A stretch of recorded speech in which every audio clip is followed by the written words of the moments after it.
अणुभाष्य के अध्ययन क्रम में द्वितीय अध्याय के तृतीय पाद अंतर्गत जीवात्मा के स्वरूप में किस तरह से जीवात्मा चैतन्य रूप है, जीवात्मा अणु है और जीवात्मा का जो चैतन्य है वो हमारे शरीर के अंदर जिस प्रकार से फैलता है उनको उदाहरणों के द्वारा श्री महाप्रभु जी ने भाष्य में स्पष्ट किया।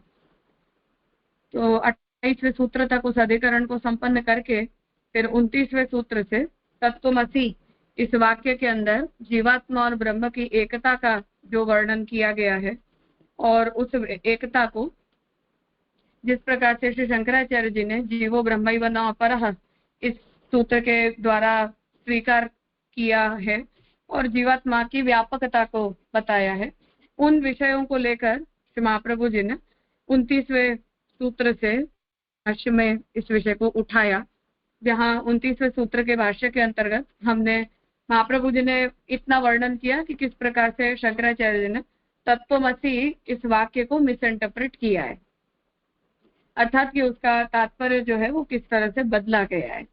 तो उतना वर्णन करने के बाद अब आगे 30वें सूत्र से फिर जीवात्मा का जो ये व्यपदेश किया गया है कि शंकराचार्य जी अपने पक्ष को सिद्ध करने के लिए ये कहते हैं कि श्रुति के अंदर ही हमें बहुत से ऐसे वाक्य मिलते हैं जहां जीवात्मा को ब्रह्म के तुल्य या ब्रह्म के समान बताया गया है। तो वो अपने पक्ष के बचाव में ये बात कहते हैं कि मैंने श्रुति के वचन के द्वारा ही इस बात को स्वीकारा है, जिसके उत्तर के रूप में श्री महाप्रभु जी ने भाष्य के 29वें सूत्र के भाष्य में अंतिम पैराग्राफ के अंदर इस बात को कहा कि किस तरह से उस पूरी श्रुति का जो क्रम है वहां शंकराचार्य जी ने उस विषय को किस तरह से इंटरप्रेट किया है। अब हम उसके आगे 30वें सूत्र से जो है वो इस विषय को आगे देख रहे हैं। यावद आत्म भावित्वाच्च न दोषः तद्दर्शनात्। तो यहाँ अब जीवात्मा के अंदर ब्रह्म का जो व्यपदेश किया गया है उसे हमें किस तरह समझना चाहिए, उसी विषय को यहाँ इस अधिकरण में महाप्रभु जी जो है वो आगे कंटिन्यू कर रहे हैं। गौतम जी का हम वचन देख लें तो प्रथम सूत्र के अंदर जीव के अंदर ब्रह्म का जो व्यपदेश किया गया है वो व्यपदेश को मुख्य मानना या गौण व्यपदेश मानना, इस प्रकार से शंका उपस्थित की गई थी। अब द्वितीय सूत्र का विवेचन आप कर रहे हैं कि ततः द्वितीय ननु नीचस्य अति उत्कृष्टत्व व्यपदेशो न युक्तः न च प्राज्ञवद इति वाच्यम, कि कोई व्यक्ति बहुत निचली कक्षा का हो, उस व्यक्ति को हम किसी बहुत उत्तम अवस्था वाले व्यक्ति के साथ उसकी तुलना नहीं करते हैं या उसे उसके समान नहीं बताते हैं। तो नीचे व्यक्ति की तुलना नीचे मनुष्य व्यक्ति के साथ होती है और उच्च अवस्था के व्यक्ति की तुलना उच्च अवस्था वाले व्यक्ति के साथ होती है। तो ऐसा करना ठीक नहीं है। न च प्राज्ञवद इति वाच्यम, मतलब जीव में ब्रह्म का व्यपदेश जो किया गया है, तो महाप्रभु जी ने अपनी तरफ से ये प्रथम सूत्र में स्पष्टता की कि जीवात्मा के अंदर जड़ पदार्थों के करते ब्रह्म रूप ब्रह्म के एक धर्म विशेष होता है, मतलब चैतन्य का धर्म उसके अंदर एडिशनल होता है। तो एडिशनली चैतन्य का धर्म होने के कारण जड़ के अंदर कभी ब्रह्म का व्यपदेश नहीं किया जाता है, पर जीवात्मा के अंदर किया जाता है, जिस वजह से हम भी सजातीय, विजातीय और स्वगत ये तीन प्रकार के जो भेद बताते हैं उनमें विजातीय भेद ब्रह्म का और जड़ का, जीव का और जड़ का होता है, परंतु जीव में ब्रह्म जीव के अंदर सजातीय भेद है, क्योंकि हम आनंद गुणधर्म का तिरोधान होने के बावजूद भी चैतन्यवान होने के कारण ब्रह्म के धर्मों से समानता रखते हैं। तो वो उत्तर जो महाप्रभु जी ने दिया था, जिस पर ये द्वितीय सूत्र में ये शंका उपस्थित की जा रही है कि कोई बहुत निचली कक्षा का व्यक्ति हो, उसके प्रति उत्कृष्टत्व का व्यपदेश करना ठीक नहीं है। न च प्राज्ञवद इति वाच्यम, उसी तरह से जीवात्मा के चैतन्य को ब्रह्म के चैतन्य के समान भी बताना ठीक नहीं है। तथा सति प्राज्ञवत तत्तिरोहितम स्यात्, और ऐसा प्राज्ञवान है ऐसा अगर हम कह देते हैं तो आनंद का धर्म जैसे चला जाता है उस तरह ये भी चला जाएगा। तथा सति किम व्यपदेश है न इति आशंक्य, तो फिर ब्रह्म का जीवात्मा में व्यपदेश किया ही कैसे, ऐसी जब आकांक्षा करते हैं तो समाधानम आह, उसका उत्तर अब आगे दे रहे हैं। यावद आत्मा वर्तते तावत सर्वोत्कृष्टम तस्य स्फुरति, कि जहां तक आत्मा प्रवर्तित होती है वहां तक हर वस्तु की उत्कृष्टता स्फुरित होती है। अर्थात आत्मा नित्य इति सर्वदैव स्फुरति, मतलब कि आत्मा जो है वो नित्य है, ये हमें हमेशा ही स्फुरित होता है। तस्मात् न दोष इति उक्तम, इसलिए इसमें कोई दोष नहीं है। मतलब जीवात्मा के अंदर ब्रह्म का व्यपदेश करना इतना बड़ा दोष नहीं है।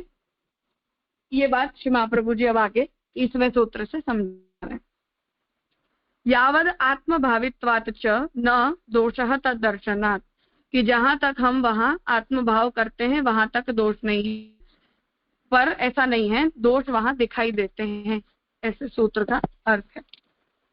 तो अब यहाँ प्रतिपक्षी इस बात को उपस्थित कर रहे हैं कि जीव को ब्रह्म मानने वाले प्रतिपक्षी कहते हैं कि यदि जीव ब्रह्म से बहुत नीचा है तो उसको ब्रह्म के समान सर्वोत्कृष्ट गुणों वाला कैसे कहा गया।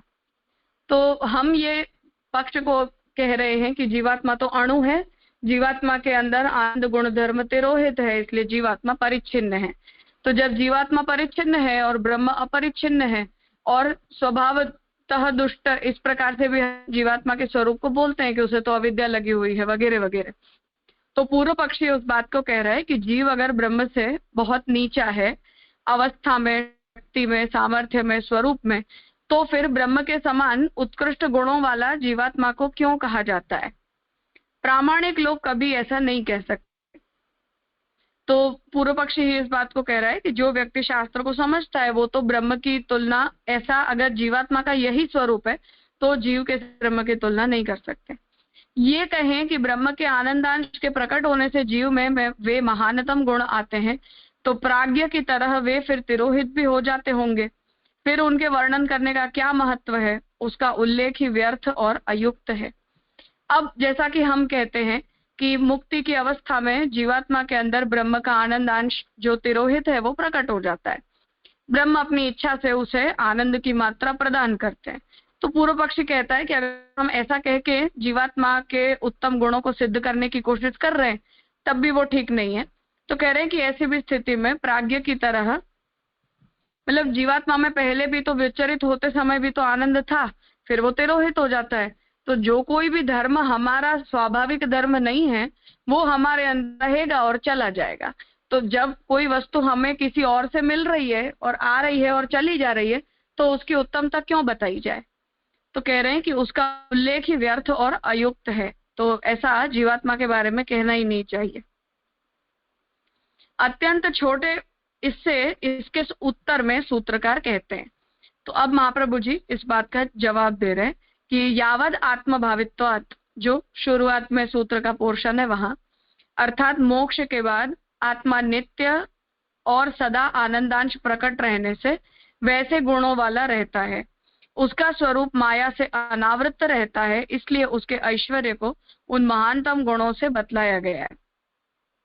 तो महाप्रभु जी उत्तर दे रहे हैं कि यावद आत्मा भावित्वात्, मतलब जीवात्मा जब अपने अंदर ब्रह्म रूपी परमात्मा के भाव को भावित कर लेती है उस अवस्था में मुक्त जीवात्मा नित्य भी होती है, आनंदांश उसमें प्रकट भी हो जाता है, और जो ऐश्वर्य आदि गुण आनंदांश न होने के कारण तिरोहित हो गए थे वो सब गुण भी उसके अंदर प्रकट हो जाते हैं।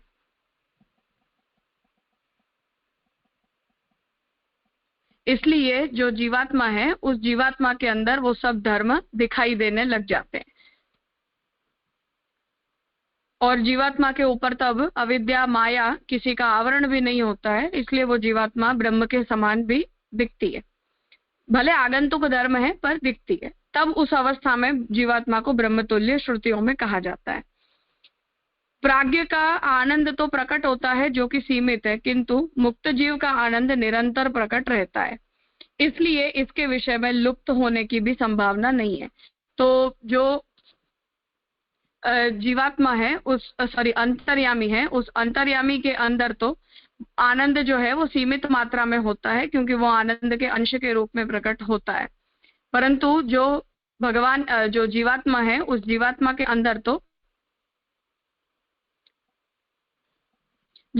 अंदर तो जो है वो मुक्त अवस्था में वो आनंद निरंतर रहता है, इसलिए उस जीवात्मा में से उस आनंद के लुप्त होने की फिर कोई संभावना नहीं है। अत्यंत छोटे बड़े में बराबरी की भी नहीं जाती, आनंद अंश के प्रकट होने पर जब जीवात्मा ब्रह्म हो जाता है तभी उसके ब्रह्म के समान गुणों का बखान किया जाता है। जैसे कि राजा के बड़े पुत्र को राजा हो जाने पर राजा के समान गुणों वाला कहा जाता है। तो इसे कह रहे हैं कि हम जो प्रश्न उपस्थित किया था कि जीवात्मा जब बहुत छोटी होती है तो बद्ध होती है, तब जीवात्मा को ब्रह्मतुल्य नहीं बताया जाता है, पर जीवात्मा जब ब्रह्म के द्वारा प्रदत्त धर्मों से संपन्न हो जाती है तब जीवात्मा को ब्रह्म के तुल्य कहा जाता है। श्रुतियां जो ब्रह्म की व्यापकता बतलाती हैं उससे जगत की भगवत्ता सिद्ध होती है। कोटि ब्रह्मांडों में उसी की आनंदांशाभिव्यक्ति है, तभी वह व्यापक है। अंशांशी भाव से जगत की परमात्मा से सुस्पष्ट भिन्नता प्रतीत हो रही है, उसकी व्यापकता से अभिन्नता भी। तो यहाँ ये बात कह रहे हैं कि जो पूर्व पक्षी ने ये बात कही थी कि जीवात्मा को ही ब्रह्मतुल्य कहा जाता है, कभी भी जड़ को ब्रह्मतुल्य नहीं कहा गया है, तो उसका उत्तर यहाँ दे रहे हैं कि जगत भी जो है वो ब्रह्म की व्यापकता अर्थात ब्रह्म के आनंदांश की ही अभिव्यक्ति है, और जगत के होने पर ही हम ब्रह्म को व्यापक कह सकते हैं। अगर जगत हो ही ना तो ब्रह्म की व्यापकता फैलेगी कहाँ, या ब्रह्म की व्यापकता हमें दिखाई ही कहाँ देगी। तो ब्रह्म की व्यापकता को सिद्ध करने के लिए तो हम जगत के द्वारा ही ब्रह्म की व्यापकता को समझते हैं। इसलिए अंशांशी भाव से जगत परमात्मा से अलग है, क्योंकि जगत ब्रह्म का कार्य है, ये भी बात हमें सुस्पष्ट समझ में आती है। और ब्रह्म के व्यापकता का जो धर्म है वो व्यापकता का धर्म तो जगत के अंदर ही रहता है। इसलिए उस व्यापकता की दृष्टि से जीवात्मा जो जगत है वो भी ब्रह्म के धर्म को कैरी करता है। ये बात यहाँ महाप्रभु समझा रहे।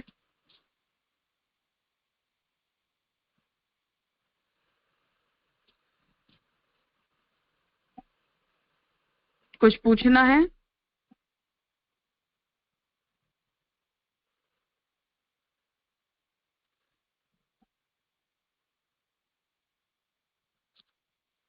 हाँ बेलावन। हाँ प्रणाम राजा। यहाँ पर जो बताया ना कि प्राज्ञ का आनंद तो प्रकट होता है जो कि सीमित है, किंतु मुक्त जीव का आनंद निरंतर प्रकट रहता है। तो ये जो सीमितता बताई है वो काल के हिसाब से ही सीमितता बताई है, क्योंकि फिर जीव का आनंद भी वैसे तो निरंतर रहता है पर लिमिटेड, वो भी जीव के हिसाब से ही रहता है। इसलिए यहाँ काल के हिसाब से सीमितता लेने की राजा। हाँ हाँ प्रणाम राजा।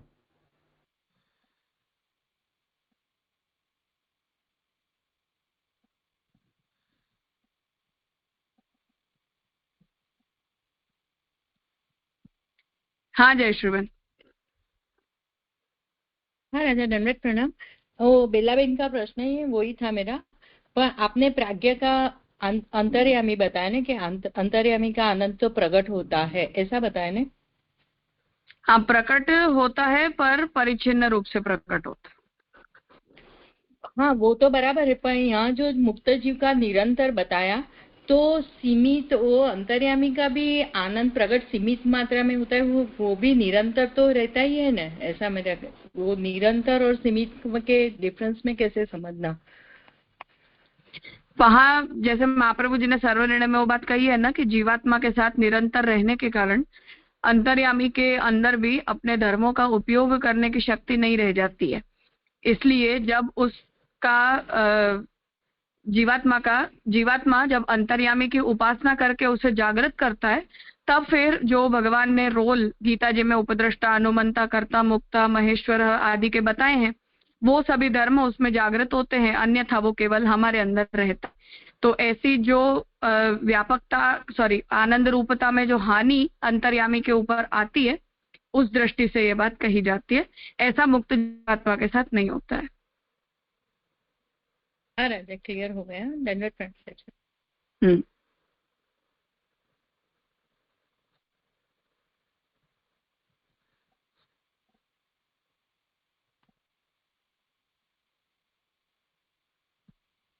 हाँ राजेश भाई। हाँ राजा दंडवत प्रणाम। राजा ये पहला जो पैराग्राफ है ना, उसकी जो लास्ट में 2 लाइन आई ना कि प्राज्ञ की तरह वे फिर तिरोहित भी हो जाते होंगे, फिर उनके वर्णन करने का क्या महत्व है? उसका उल्लेख ही व्यर्थ और अयुक्त है। तो नीचे जो पूरा वर्णन आया वो जीव में आनंदांश प्रकट होने का ही आया ना, तो ये ऊपर का मतलब जो ये सेंटेंस है कि उनका क्या महत्व है, मतलब उनका उल्लेख करने का क्या मीनिंग है, और नीचे तो पूरा वर्णन वही आया कि आनंद प्रकट हो गया तो वो ब्रह्म के समान ही होगा। तो ये दोनों में कैसे मतलब डिफरेंस? पहले जो बात की वो जीवात्मा के लिए निषेध नहीं किया, प्राज्ञ के लिए किया। पूर्व पक्षी पहले इस बात को कह रहा है कि श्रुति के अंदर जीवात्मा को ब्रह्मतुल्य बताने का फायदा ही क्या है। अगर हमारे सिद्धांत के हिसाब से श्रुति का तात्पर्य जीवात्मा को अणु बताने में ही हो, तो उसे महाप्रभु जी ने रिस्पॉन्ड किया कि अवस्था के अनुसार शास्त्र वचनों को हमें इवेल्युएट करना चाहिए। तो जब जीवात्मा की बद्धावस्था का वर्णन होता है तो हमें उसे अलग समझना चाहिए, जब जीवात्मा की मुक्तावस्था का वर्णन होता है तब उसे हमें अलग समझना चाहिए। जी राजा, ठीक। तो मतलब ये जो अपना प्रतिपक्षी है वो सांकर मत वाले ही है, मतलब हम जो अनु हाँ, कह रहे हैं उसकी रेफरेंस में वो लोग कह रहे हैं। हाँ, 100%। और वो भी मतलब उनका सिद्धांत नहीं कहे, लेकिन खाली पूर्व पक्ष उत्तर पक्ष ही कह रहे हैं, ये जो आर्ग्यूमेंट है वो, क्योंकि उनका भी सिद्धांत हाँ, तो ऐसे नहीं। हाँ हाँ राजा। सिद्धांत तो शंकरा जी का सिद्धांत यही है कि जीवात्मा नित्य है।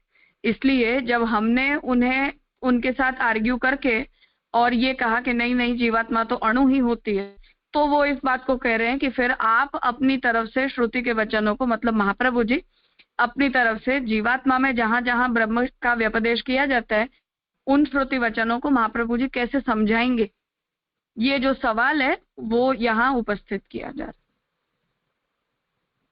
हाँ राजा, स्पष्ट हुआ। प्रणाम राजा।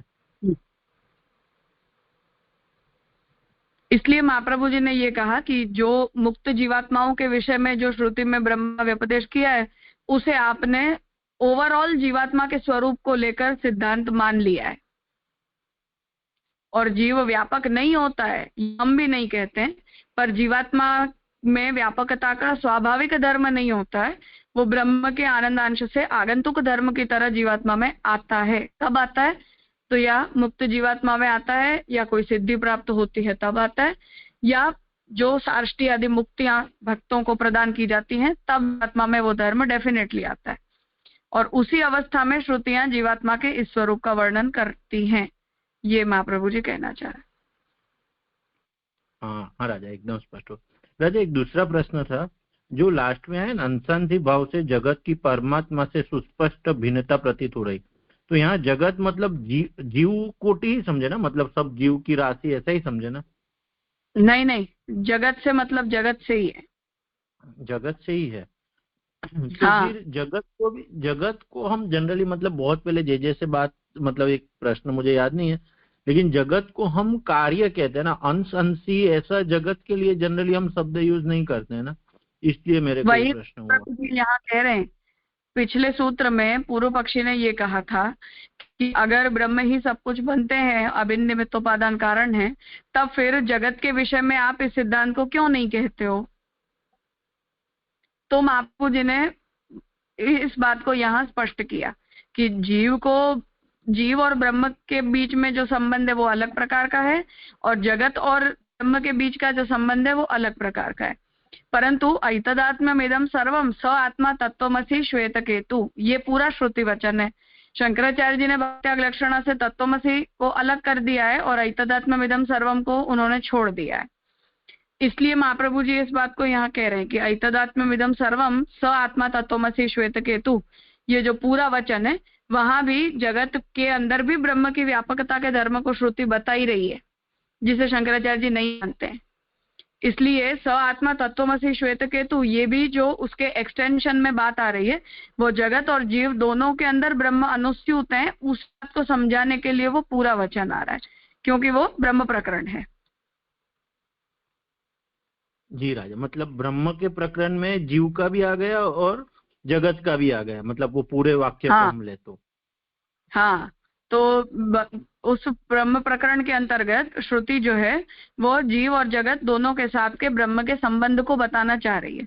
तो स आत्मा तत्वमसि श्वेत केतु, इसका मतलब यदि जीव और ब्रह्म की एकता ऐसा होता हो तब फिर जगत में भी ब्रह्म की व्यापकता का धर्म रहता है। इस बात को शंकराचार्य जी क्यों नहीं मानते हैं? क्यों उस वाक्य को उन्होंने महावाक्य की श्रेणी में नहीं रखा?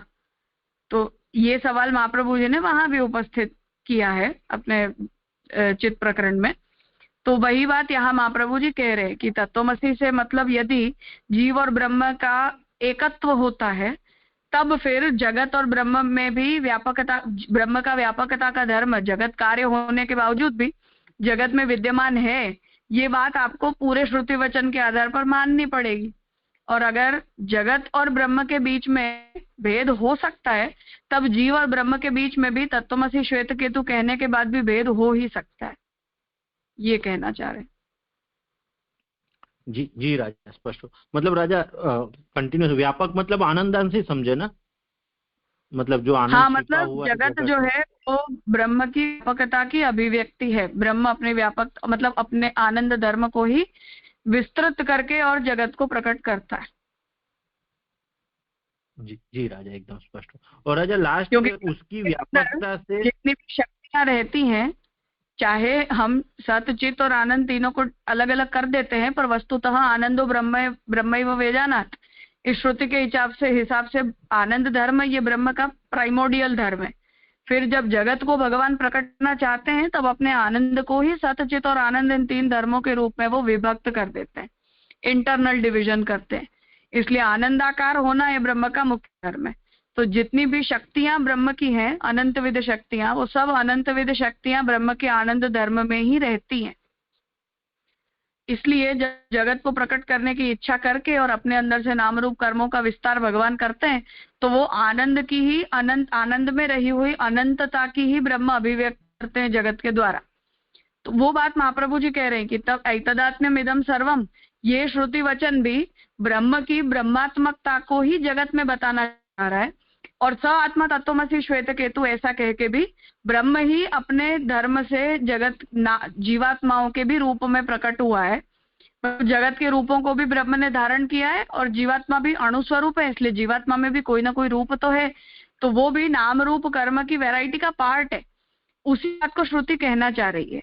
इसलिए अगर ब्रह्म की व्यापकता आ रही है ऐसा अगर आपको कहना है, तो आपको जगत और जीव दोनों के विषय में कहना चाहिए। और अगर आपको नहीं कहना है, तब आपको दोनों के ही विषय में नहीं कहना चाहिए।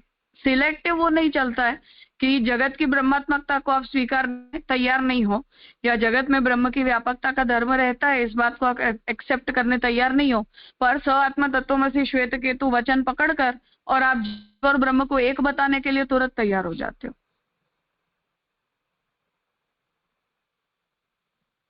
हाँ राजा, हाँ स्पष्ट हुआ एकदम। और राजा ये मैं थोड़ा समझाऊं, अंशांशी भाव से जगत की परमात्मा से सुस्पष्ट भिन्नता, मतलब अंशांशी भाव मतलब जो हम कह रहे हैं कि जो अपना अद्वैत है वो स्वाभाविक है, और जो ऐच्छिक द्वैत है वही है ना, अंशांशी भाव से जगत की परमात्मा से सुस्पष्ट भिन्नता और उसकी व्यापकता से अभिन्नता। तो यही सेंटेंस है ना, मतलब स्वाभाविक अद्वैत। हाँ, ऐच्छिक द्वैत और स्वाभाविक अद्वैत। अद्वैत, हाँ हाँ राजा। क्योंकि वो अंशांशी भाव भगवान ने जब प्रकट किया है अपने ही धर्मों के अंदर, मतलब विचरित हुए जीवों के साथ अपने साथ, तब उस प्रकार के द्वैत को भगवान लाना चाह रहे हैं ना बीच में, जिस वजह से जीवो ब्रह्मैव न अपरः ये वाक्य आप सिद्ध नहीं कर सकते। जी जी राजा, मतलब लास्ट सेंटेंस का मैं अर्थ समझना चाहता था, इसीलिए मतलब द्वैत और अद्वैत इस तरह से ही हम समझेंगे। हाँ हाँ हाँ हाँ राजा, मतलब आनंद गुणधर्म को तिरोहित करके और भगवान ने इंटेंशनली ऐसा किया है, ये महाप्रभु जी कहना चाहते हैं। जी जी राजा, हाँ स्पष्ट हुआ। इसलिए जब उसे इंटेंशनली किया गया है, तब हम ब्रह्म और जीव एक हैं ऐसा श्रुतियों के इन व्यपदेशों के आधार पर नहीं कह सकते। जी जी राजा, स्पष्ट। सॉरी है राजा, थोड़ा पिछला अटेंड नहीं किया इसलिए लंबा क्वेश्चन हो गया। नहीं कोई बात।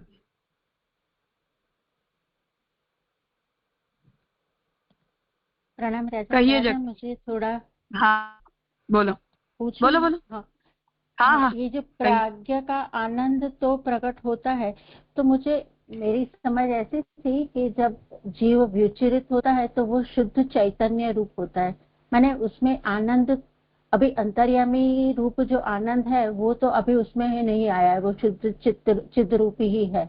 तो फिर ये विचरित के समय उसमें जो आनंद तो प्रकट होता है, इसका क्या मतलब है? मतलब उसी समय तो उसके साथ अंतर्यामी भी जुड़ा हुआ है, ऐसा समझने का? बिल्कुल 100%।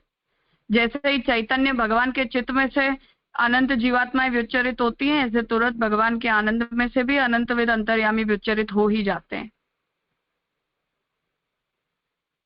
इसलिए जब वो जड़ के संपर्क में आता है, मतलब उसका बद्ध होता है, तब अंतर्यामी उसके साथ प्रवेश होता है, ऐसा नहीं है? तब दोनों साथ में ही प्रवेश हो जाते हैं और साथ साथ में ही हाँ रहते हैं। हाँ ओके, बिल्कुल। अच्छा। हाँ हाँ हाँ, प्रणाम राजा।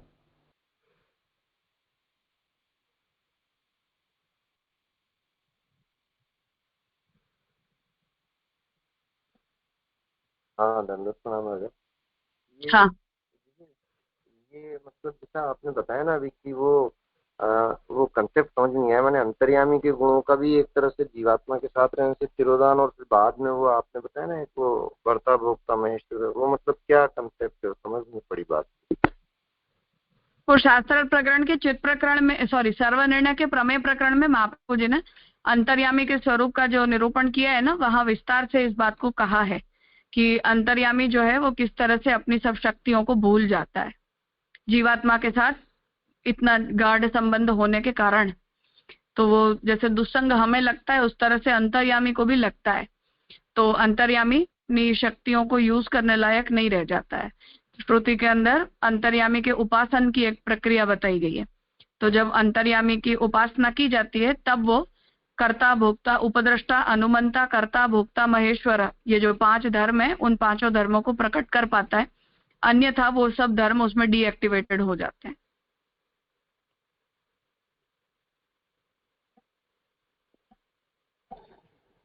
जैसे यहाँ जो बात बताई जा रही है कि ब्रह्म के आनंदांश प्रकट होने से वो महानतम गुण आते हैं, तो वो अब जैसे अंतर्यामी में तो वो गुण सर्वदा विद्यमान ही है, और जीवात्मा में तो वो मुक्तावस्था में प्रकट होंगे।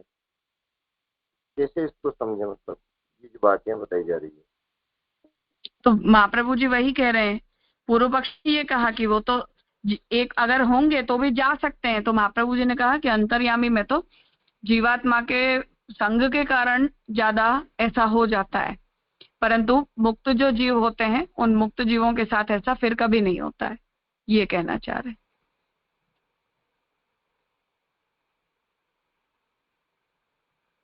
अच्छा, माने इसलिए जो यहाँ जो वर्णन बताया जा रहा है श्रुति में, जिस कॉन्टेक्स्ट में बात चल रही है, वो एक की जो बात चल रही है वो तो मुक्त जीवों की बात चल रही है। तो उसको हम जिनमें ब्रह्म की इच्छा से जहाँ आनंद तिरोहित होकर के जिन जीवात्माओं का है, वहां हम उसको क्यों लागू करें, मतलब? हाँ, मतलब कि श्रुतियों में जहां जहां ब्रह्मात्मकता का व्यपदेश है, वहां मुक्त जीवात्मा में ही ब्रह्मात्मकता का व्यपदेश है, ऐसा हमें कहना चाहिए।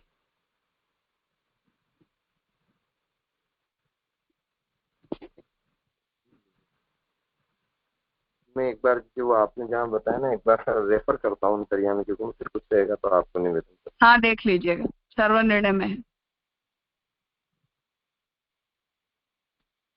राजा एक प्रश्न पूछूं मैं?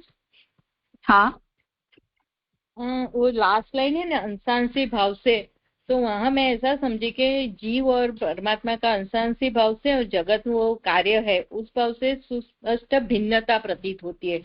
એટલે अंश अंशी का भाव से, अंशी का वो अंश है और कार्य के भेद से दोनों की भिन्नता प्रतीत होती है, और उसकी व्यापकता, એટલે जो ब्रह्म की व्यापकता है उससे उसकी अभिन्नता भी प्रतीत होती है। तो जो व्यापक तो सब में है, इस तरह तो यहाँ व्यापकता से तादात्म्य ले सकते हैं, और ऊपर से स्वेच्छा या इच्छा से वो अलग हुए, तो ऐसा समझते, परिचिन्न हुए, ऐसा समझ सकते नहीं हो? नहीं ऐसा नहीं नहीं नहीं, ब्रह्म और तो जीव के अंदर अंशांशी संबंध से भेद है, और जगत ब्रह्म का कार्य होने से भिन्न ही है, पर भिन्न होने के बावजूद भी वो मिथ्या नहीं है।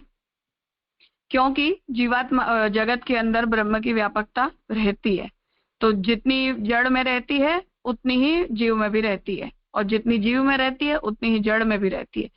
इस तरह से महाप्रभु जी कहना चाहते। हाँ राजा, तो तादात्म्य और वो जो अभी बताया ना आपने, वो कहाँ से लेने का, वो मुझे नहीं स्पष्ट हुआ थोड़ा।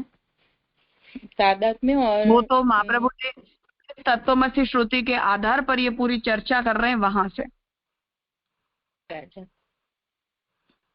क्योंकि ये जड़ का जो विषय महाप्रभु जी ने यहाँ लिया है वो तत्वमसी श्रुति वचन की वन साइडेड शंकराचार्य जी ने व्याख्या की है, इसीलिए लिया है। क्योंकि पूरी श्रुति वचन तो ऐतदात्म्यमिदं सर्वम स आत्मा तत्वमसी श्वेत केतु, इस तरह से। तो महाप्रभु जी ने इसी बात से काउंटर कर रहे हैं कि जीवात्मा अंशांशी भेद से होने के बावजूद भी आपने जीवात्मा का तो ब्रह्म के साथ इतना ज्यादा अद्वैत बता दिया, और दूसरी तरफ जहां इन दोनों के बीच में भेद का वर्णन आ रहा है वहां उस भेद को भी मिटा के आपने उसे मिथ्या ही बता दिया। इसलिए महाप्रभु जी ने ये बात यहाँ ली। एकदम क्लियर हो गया।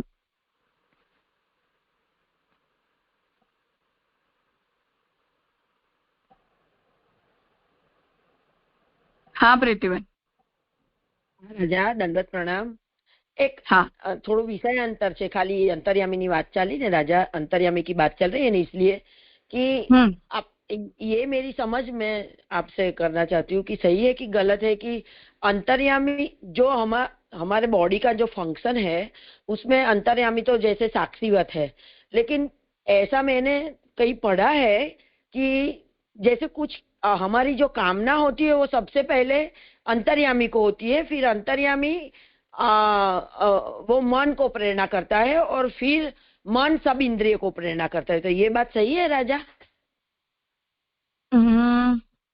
अगर कोई विशेष संदर्भ में वो बात कही गई हो तो अलग बात है, बाकी तो ऐसा नहीं होता है।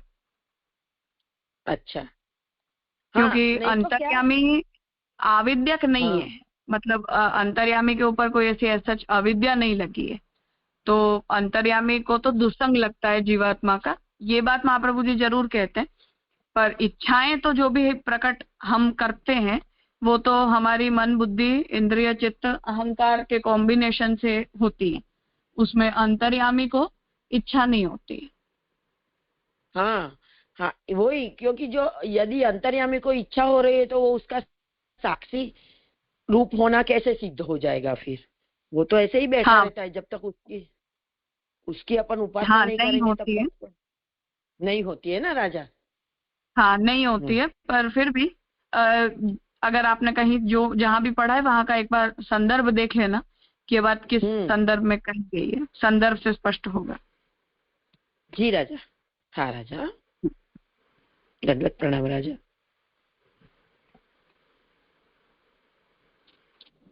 ठीक है, अब आगे इस बात को समझाने के लिए ही महाप्रभु जी ने मतलब सूत्र में उदाहरण दिया गया है। पुरुषोत्तम जी के वचन में हम देख लें कि ततः तृतीय, अब तृतीय सूत्र में ये प्रश्न हो रहा है कि ननु जीव में आनंदांशाभिव्यक्त्या, आनंदांश की अभिव्यक्ति ब्रह्म धर्माविर्भाव इति उक्तम, ब्रह्म के धर्म का आविर्भाव होता है ऐसा कहा गया है। तन्न युक्तम, तो हमने जो दूसरे सूत्र में बात कही वो पूर्व पक्षी कहता है कि ये बात ठीक नहीं है। आनंदांशस्य पूर्वम असत्वेन पश्चात जन्यत्वात्, जन्यत्वेन नश्वरत्वेन च व्याप्त्या तस्य नश्वरत्व प्रसंगात् इति आशंक्य। तो इसमें क्या होगा कि आनंदांश का हमारे अंदर प्रागभाव था ऐसा अगर हम कह रहे हैं तो पूर्व में वो असत है, उसके बाद वो हमारे अंदर पैदा हुआ है। अगर वो पैदा हुआ है तो वो नष्ट भी हो सकता है, इसलिए ऐसी व्याप्ति है, मतलब जो कुछ भी जन्य है वो सब कुछ नाशवंत है ही। ऐसी व्याप्ति होने के कारण आनंदांश की नश्वरता के प्रसंग की आपत्ति उपस्थित होगी, ऐसी आशंका यहाँ उपस्थित कर रहे हैं, जिसका उत्तर दे रहे हैं कि यथा बालकस्य सदैव पुंसत्वम यौवने अभिव्यज्यते, कि जैसे बालक के अंदर पुरुषत्व होता ही है परंतु वो पुरुषत्व की अभिव्यक्ति वो जब युवा बनता है तब जाकर होती है। तथा पूर्वम सूक्ष्म रूपेण वर्तमान एव आनंदो ब्रह्म भावे सति अभिव्यज्यते। उसी प्रकार सूक्ष्म रूप से हमारी जीवात्मा में जो आनंद धर्म रहता है वही हमारे अंदर ब्रह्म भाव को का अनुसंधान करने पर प्रकट हो जाता है। अतः न तस्य नश्वरत्वम इत्युक्तम, इसलिए आनंद धर्म के नश्वरता की कोई आपत्ति उपस्थित नहीं होती। ये बात यहाँ कहना चाह रहे हैं।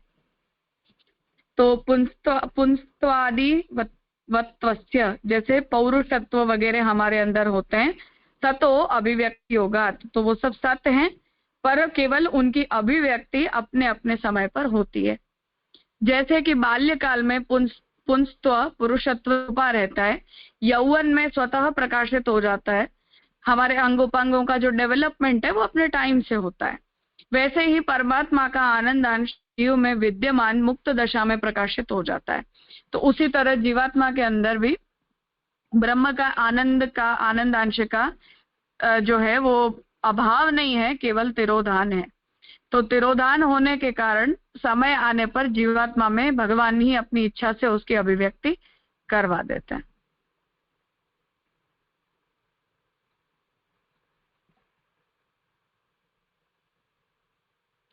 मुझे लगता है स्पष्ट होगा। कुछ पूछना है?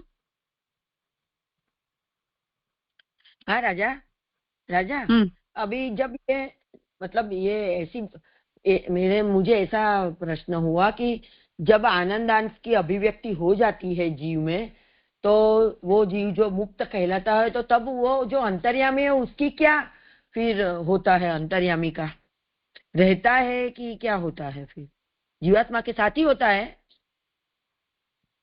हाँ, जीवात्मा, क्योंकि अब जीवात्मा शुद्ध हो गई, तो जिस जीवात्मा के संग के कारण अंतर्यामी के स्वरूप में आपत्ति आ रही थी, वो जीवात्मा के अंदर भी, वो अंतर्यामी में भी वो धर्म प्रकट हो जाते हैं। हाँ, दोनों फिर इक्वल धर्म वाले हो जाते हैं। हाँ, लेकिन अंतर्यामी रहता तो है कि नहीं रहता है? हाँ, मतलब जब तक सायुज्य नहीं हो जाएगा जीवात्मा का, तब तक रहता है। जीवात्मा का अगर सायुज्य होगा तो जीवात्मा ब्रह्म के चैतन्य धर्म में जाएगी और अंतर्यामी आनंद में जाएगा।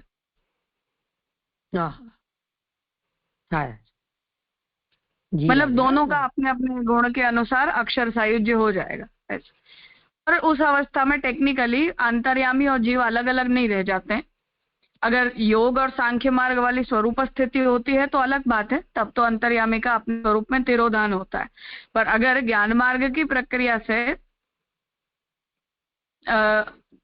अगर अंतर्यामी जो है वो जीवात्मा ज्ञान मार्ग की प्रक्रिया से अगर मोक्ष प्राप्त कर रहा है, तब तो उसके अंदर ज्ञान की उत्तम सिद्ध अवस्था में जीवन मुक्ति वाली जो निर्विकल्पक समाधि की अवस्था होती है, उस अवस्था के अंदर ब्रह्म के सब धर्म उसमें प्रकट ही हो जाते हैं, जैसा वामदेव जी के उसमें हम देखते हैं। तो वहां फिर जीव और अंतर्यामी का भेद नहीं रह जाता है, दोनों ही ब्रह्म के प्रकट आनंद धर्म से युक्त होकर एकत्व को प्राप्त करते हैं और फिर अक्षर सायुज्य प्राप्त होता है। हाँ, ये मुझे जानना था कि ये कैसे होता है। हाँ राजा, हाँ जी, बहुत अच्छा हो। हाँ राजा, दंडवत प्रणाम।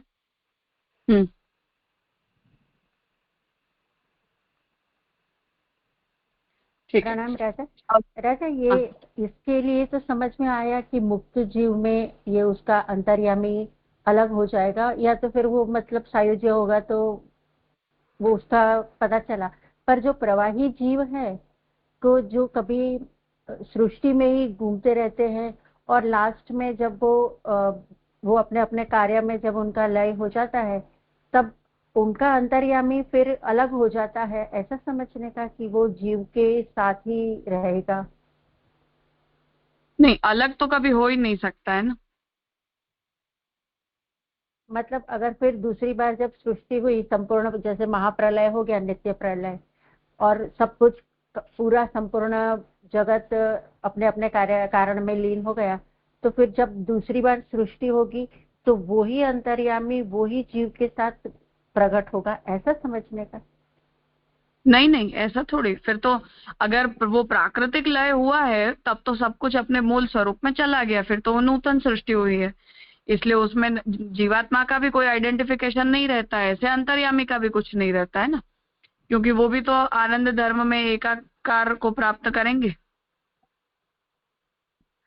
नहीं तो अपने ऐसे बोलते हैं ना कि ऐसे भगवान ने शयन किया और फिर अंदर जो जीवात्माएं हैं वो सब उनके कर्म कुछ जागृत हुए, तो मतलब फिर वहीं से फिर शुरू होती है सृष्टि, मतलब जो जहां था वहीं से शुरू होती है, ऐसा कुछ होता है ना? हाँ, तो वो प्राकृतिक लय नहीं होता है तब ऐसा होता है। अच्छा अच्छा, नित्य, नैमित्तिक और प्राकृतिक 3 प्रकार के लय होते हैं। तो नैमित्तिक प्रलय में ऐसा होता है, प्राकृतिक प्रलय में तो सृष्टि में ब्रह्म के अतिरिक्त स एकाकी न रमते स्वद्वितीय इच्छत वाली स्थिति होती है ना, तो तब कुछ भी नहीं होता है। ओके, अच्छा ठीक है। हाँ हाँ, प्रणाम दादा।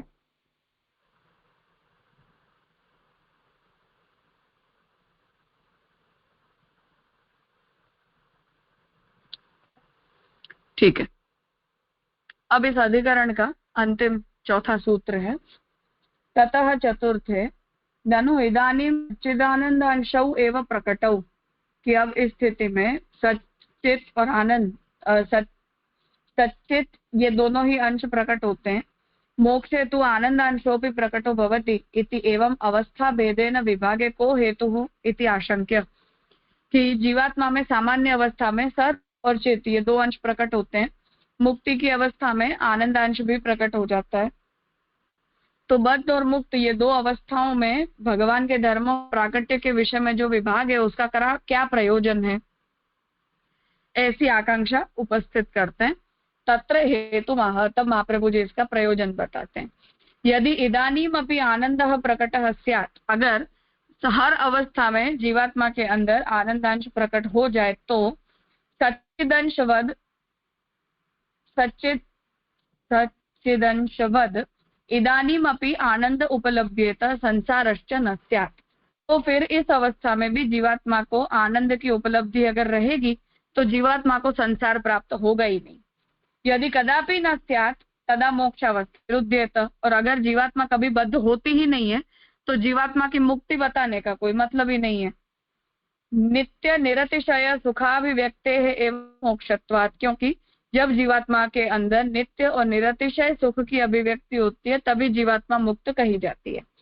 यदि जीवो निरानंद है, अगर जीवात्मा में आनंद है ही नहीं, संपूर्ण रूप से वो निरानंद है, ऐसा अगर कहते हैं तो ब्रह्मैव आनंदमयम इति नियमो अंगीक्रियते, और केवल ब्रह्म ही आनंदमय होता है, इस नियम को हमें स्वीकारना चाहिए। तदा ब्रह्मैव सन् ब्रह्माप्येति इति श्रुति ही विरुध्येत, तो फिर ये होगा कि ब्रह्म को प्राप्त करके जीव भी ब्रह्मात्मक बन जाता है, इस श्रुति का भी विरोध होगा।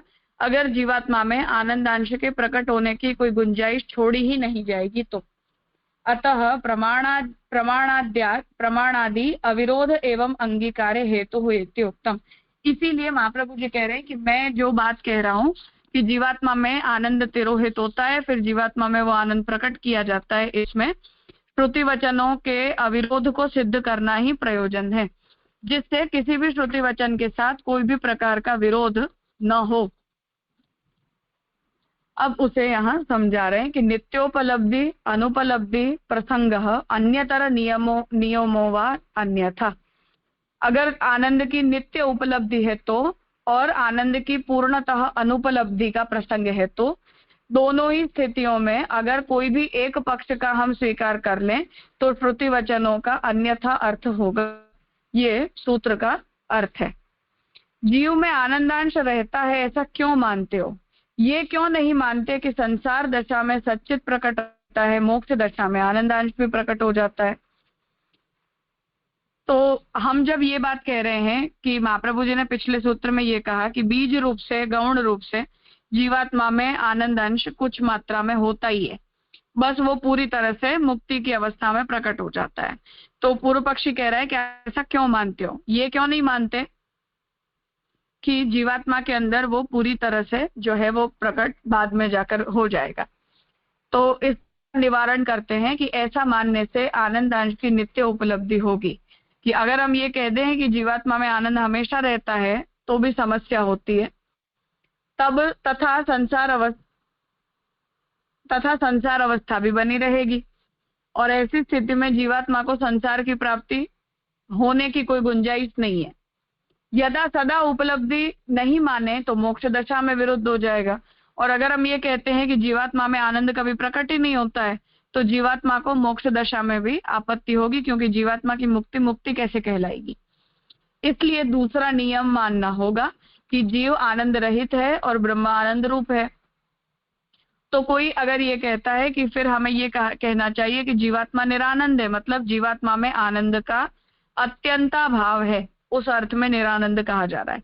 तो अगर हम ये कहते हैं कि जीवात्मा में आनंद धर्म का अभाव है पूर्णतः, तो भी समस्या है, क्योंकि ऐसा मानने से ब्रह्मैव सन् ब्रह्माप्येति, ब्रह्म को प्राप्त करके जीव ब्रह्म ही बन जाता है, इस श्रुति से भी विरोध हो जाएगा। इसलिए पूर्वोक्त प्रकार स्वीकारना ही ठीक होगा। इसलिए हमें यही मानना पड़ेगा कि जीवात्मा के अंदर आनंद धर्म का बीज होता है, वो उसकी अभिव्यक्ति जो है वो मुक्ति की अवस्था में जाकर होती है। तब तक जीवात्मा के अंदर उस आनंद धर्म की अभिव्यक्ति नहीं होती है, पर आनंद धर्म का जीवात्मा में अत्यंता भाव नहीं होता। इस तरह से महाप्रभु जी ने यहाँ अपना मत स्पष्ट किया है।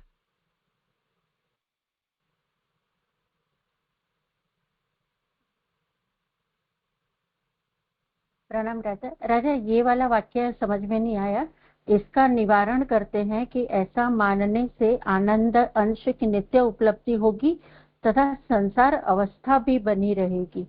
माने वो जगत में भी है, ऐसा समझने का। संसार अवस्था से क्या कहते हैं ये नहीं समझ में। हाँ, मतलब कि तब हमें ये कहना पड़ेगा कि आनंद धर्म होते हुए भी जीवात्मा को संसार हो जाता है। अगर जीवात्मा में हम अवस्था के अनुसार आनंद के प्राकट्य का सिद्धांत अगर हम नहीं मानेंगे, तो जीवात्मा में कब हर समय आनंद है और जीवात्मा आनंद के होने के बावजूद भी बद्ध है, ऐसा हमें कहना पड़ेगा।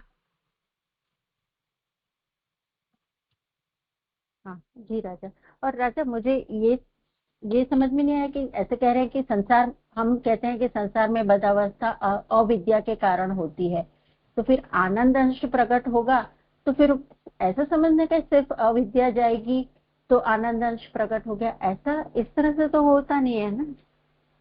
ऐसा ही तो होता है, अविद्या के कारण ही तो आनंद की अभिव्यक्ति नहीं होती है, जो बात महाप्रभु जी सिद्धांत मुक्तावली में बता रहे हैं। पर सिर्फ अविद्या जाती है और विद्या आती है, और फिर हम ऐसा भी कहते हैं कि विद्या और अविद्या दोनों भगवान की शक्ति है, दोनों एक दूसरे के पीछे छुप जाती है। मतलब कभी विद्या आ भी गई है तो कभी ऐसा भी हो सकता है कि अविद्या भी आ जाए। तो फिर ये आनंद अंश का जो आविर्भाव है वो तो इसके ऊपर कंडीशनल है क्या? विद्या 100% कंडीशनल है। आनंद जाता है तभी तो अविद्या लग पाती है। जब तक आनंद की प्रेजेंस हो तब तक तो अविद्या का काम हो ही नहीं सकता है जीव के ऊपर, और वही तो आवरण है। हाँ, वो तो समझ में आया, पर चलने के उदाहरण से महाप्रभु जी वही तो हमें सिद्धांत मुक्तावली में समझा रहे। उपाधि नाश्य विज्ञान है, ब्रह्मात्मत्व अवबोधन है। पर हम जब ऐसा कहते हैं कि वो दोनों एक दूसरे के पीछे छुप जाती है, मतलब टोटली 100% एक खत्म नहीं हो जाता है, तो फिर वो तो उसके उपकरण बचे हुए होते हैं, तब तक की बात होती है। क्योंकि जब तक हमारे ऊपर ये शरीर लगा हुआ है और वो शरीर प्राकृत है तो उसका उपकरण लगा हुआ है, इसलिए जैसे जड़ भरत जी को असावधान होने पर वो वापस लग गई, ऐसे उपकरण लगने पर तो हो ही जाता है, किसी के भी साथ हो जाता है। वो उपकरणों के कारण बताया जाता है, उसका मतलब ये नहीं है कि वहां विद्या शक्ति जागृत नहीं हुई।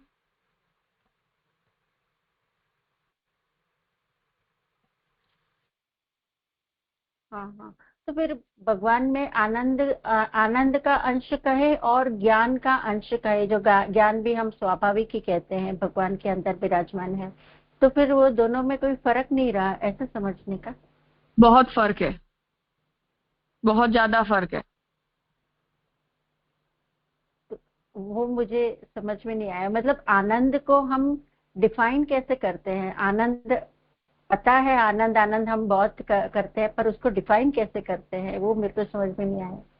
तो उसके लिए तो वापस हमें सर्वनिर्णय में चले जाना पड़ेगा, शास्त्रार्थ में चले जाना पड़ेगा। ब्रह्म प्रकरण और उसका प्रकाश देख लीजिए, चाहिए तो आवरण भंग देख लीजिए। हाँ जी राजा, ये आनंदवल्ली वगैरह वो सब भी देखा है, वो सब भी पता है, पर फिर हम जब अपनी बात करते हैं तो फिर वो विद्या विद्या के साथ ही उसको जोड़ देते हैं, ज्ञान के साथ ही जोड़ देते हैं, ऐसा हुआ ना। उसे ज्ञान से कोई लेना देना नहीं है ना, ज्ञान का उसमें क्या काम है। ज्ञान तो ब्रह्म बोध करवा देता है, ब्रह्म बोध हो जाता है, अविद्या निवृत्त हो जाती है, तो वो परिच्छिन्नता की निवृत्ति होती है, संसार की निवृत्ति होती है। तो बंध मोक्ष की बहुत जनरल प्रक्रिया है ना, इसमें डाउट क्या है, मुझे समझ में नहीं आ रहा। ओके ओके, मैं ज्ञान को और विद्या विद्या को दोनों को एक बराबर कर रही थी, इसलिए इसलिए और विद्या विद्या यानी अहमता ममता से ले लेने का, और ज्ञान तो नॉर्मल जो नॉलेज है वो समझने का। ठीक है, हाँ ठीक है, मैं देख लूंगी वो ब्रह्म प्रकरण भी। ओके, हाँ, प्रणाम दादा। दीजिए यहाँ दीजिए ये पंक्ति में थोड़ी स्पष्ट नहीं हो रही कि मतलब जो पहली आर्ग्यूमेंट है कि संसार दशा में तो सच्चित प्रकट रहता है और मोक्ष दशा में आनंदांश भी प्रकट होता है, तो इसका निवारण करते हैं। तो ये बात तो हम मान ही रहे हैं ना कि हमारे में जैसे अभी सच्चित प्रकट है और आनंदांश अभी अप्रकट है। ये पूर्व पक्षी की समस्या है, हमारी समस्या नहीं। हाँ नहीं, वो बात बराबर है जी, पूर्व पक्षी, पर वो मतलब ये जो आर्ग्यूमेंट पूर्व पक्षी ने दी ऐसा क्यों नहीं मान लेते हो, तो इसका निवारण करते हैं कि ऐसा मानने से आनंदांश की नित्य उपलब्धि होगी और संसार अवस्था बनी रहेगी। पर ये बात तो हम भी स्वीकार ही रहे हैं कि अभी हमारे में सच्चित प्रकट और आनंदांश तिरोहित है। तिरोहित है पर उसका अत्यंताभाव नहीं है, हम ये बात यहाँ स्पष्ट करना चाह रहे हैं। तिरोधान होना और अत्यंताभाव होना, इन दोनों में फर्क है। पिछले सूत्र में पूर्व पक्षी ने जो आपत्ति उपस्थित की वो जन्यता और नश्वरता के संदर्भ में नैयायिकों के अभाव के सिद्धांत के अनुसार प्रकट की, जिस पर हमने काउंटर किया कि नहीं, हम ऐसा नहीं मानते हैं।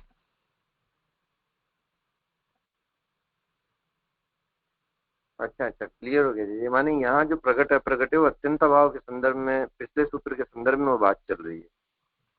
हाँ हाँ जी, बिल्कुल क्लियर हो गया।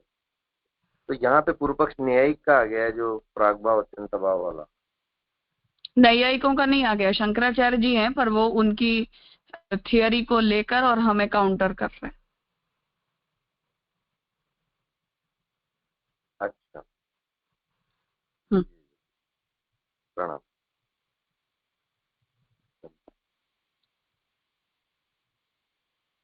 ठीक है, तो ये अधिकरण यहाँ संपन्न होता है, आज रखते हैं। आगे का अधिकरण हम कल प्रारंभ करेंगे। धन्यवाद प्रणाम। एक जनरल सजेशन है सभी के लिए, तत्वार्थदीप निबंध थारो अंडरस्टैंडिंग के बिना भाष्य को समझा नहीं जा सकता है। इसलिए या तो हमें उस विषय का अनुसंधान न रह गया हो तो उसे आप लोग रिवाइज कर लीजिए, दोबारा से उसे रिपीट करके देख लीजिए, और अगर जिन लोगों ने नहीं पढ़ा है वो लोग उसे पढ़ने पर पहले ज्यादा ध्यान दीजिए, फिर भाष्य का अनुसंधान कीजिए। तो जो सामान्य प्रक्रियाएं महाप्रभु जी ने निबंध के अंदर बता दी हैं वो सिद्धांत बता दिया है। यहाँ सिद्धांत बताना प्रयोजन नहीं है, अपने सिद्धांत के अंतर्गत जो भी पूर्व पक्ष उपस्थित हो रहा है और उस पूर्व पक्षी का खंडन करना, ये मूल प्रयोजन है। इसलिए यहाँ तर्क यूज किया जा रहा है, एक्सप्लेनेशन नहीं दिया जा रहा है।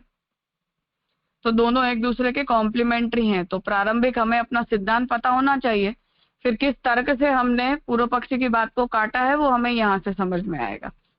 इसलिए शास्त्रार्थ का सच्चित आनंद प्रकरण, ये तीनों, और सर्वनिर्णय प्रकरण का प्रमेय प्रकरण, इन दोनों को अच्छी तरीके से रिवाइज कर लीजिए, तो भाष्य में ये सब विषयों को समझना सरल हो जाएगा।